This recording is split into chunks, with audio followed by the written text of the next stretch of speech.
NCP স্বাক্ষর করতে যায়নি কেন? এনসিপি স্বাক্ষর করতে যায় নাই যে তাদের মধ্যে একটা সন্দেহ জন্ম নিয়েছে। কিসের সন্দেহ জানেন? সন্দেহ হলো এই যে আদেশটা জারি করার কথা, তারা চাইছিল যে স্বাক্ষর করার আগেই ওই আদেশের ড্রাফট তারা দেখতে চায়। কিন্তু ঐকমত্য কমিশন, এই ইনফরমেশন কোথাও পাবেন না আপনি, এই ঐকমত্য কমিশন এই ড্রাফট তাদেরকে দেখাইতে পারে নাই। ড্রাফট তারা বারবার চেয়েছে। আমরাও বলেছিলাম যে ড্রাফটটা দেখানো দরকার, কারণ যে রোডম্যাপটা ঠিক হয়েছে, স্বাক্ষর করলেন, তারপরেরটা কাজ কি? আদেশ জারি হবে। তারপরের কাজ কি? রেফারেন্ডাম হবে, গণভোট হবে। তারপরের কাজ কি? পার্লামেন্ট গঠিত হবে।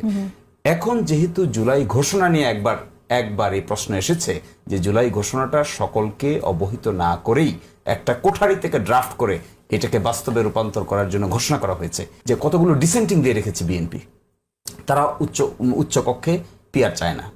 ঐকমত্য কমিশন রুলিং দিয়ে দিয়েছে যে উচ্চ কক্ষে পিআর হবে, নিম্ন কক্ষে সাধারণ হবে, উচ্চ কক্ষে 105 সদস্য বিশিষ্ট হবে। কিন্তু বিএনপি সেখানে ডিসেন্টিং দিয়েছে যে নো, তারা উচ্চ কক্ষে পিআর চান না। বিএনপি আরেক জায়গায় ডিসেন্টিং দিয়েছে যে একই ব্যক্তি দলের প্রধান এবং সরকার প্রধান হতে পারবে না, সেখানে বিএনপি ডিসেন্টিং দিয়েছে। ডিসেন্টিং দেওয়ার পরে তখন এসে এনসিপি কোয়েশ্চেন তুললো যে এত বড় বড় বিষয়ে যদি ডিসেন্টিং থাকে তাহলে গণভোটে যাবে কোন সেট অফ প্রশ্ন? ডিসেন্টিং সেট নাকি এগ্রিং সেট? যদি ডিসেন্টিং সেটেই জনগণের কাছে যায় তাহলে দ্যাট উইল বি কনফিউজিং। তখন প্রশ্ন আসলো যে এত মেজর রিফর্ম থেকে যদি সরে আসতে হয়, বিএনপির ডিসেন্টিং এর কারণে যদি মেজর রিফর্ম থেকে সরে আসতে হয়, তাহলে এত আলোচনার কি অর্থ হলো? এত ডিসকাশনের কি মিনিং হলো? তাহলে তো তারা মেজর জায়গায় রিফর্ম অ্যাকসেপ্ট করছে না।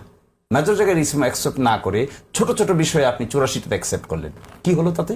তাহলে যখন প্রশ্ন আসলো যে জুলাই সনদ স্বাক্ষরিত হবে, পরবর্তীতে আদেশ হবে, আদেশে কি লেখা থাকবে এটা জানতে চাইতে পারে না একটা পলিটিক্যাল পার্টি? বিএনপি জানতে চাইতে পারে, জামাত জানতে চাইতে পারে, এনসিপি জানতে চাইতে পারে। তারা ক্লিয়ার রোডম্যাপ চেয়েছে যে আমাদেরকে আগে এখানে একটা আদেশের মধ্যে কি কি জিনিস ইনকর্পোরেটেড থাকবে, এই ইনকর্পোরেশন রোডম্যাপটা আমাদেরকে দেখান। আমার ধারণা, এখন আমি দেখছি আগামীকালকে এই আদেশের ড্রাফট কপি নাকি আগামীকালকে ঐকমত্য কমিশন সরকারকে দেখানোর চেষ্টা করছে। যদি আগামীকালকে আদেশের ড্রাফট বের হয় এবং সেই ড্রাফটে এনসিপি খুশি হয়, সকলেই দেখেন যে সত্যিকার অর্থে implementation mechanism is clear, there is no bar. এই জুলাই সনদ বাস্তবায়ন আদেশটার মধ্যে সুনির্দিষ্টভাবে লিখিত আকারে সুনির্দিষ্ট রোডম্যাপ থাকতে হবে। এটা যদি আগামীকালকে ঐকমত্য কমিশন দেয়, সরকারকে জমা দেয়, কিংবা 2 দিনের মধ্যে জমা দেয়, আমার ধারণা এনসিপি সহ সকলেই জুলাই সনদে স্বাক্ষর করবেন।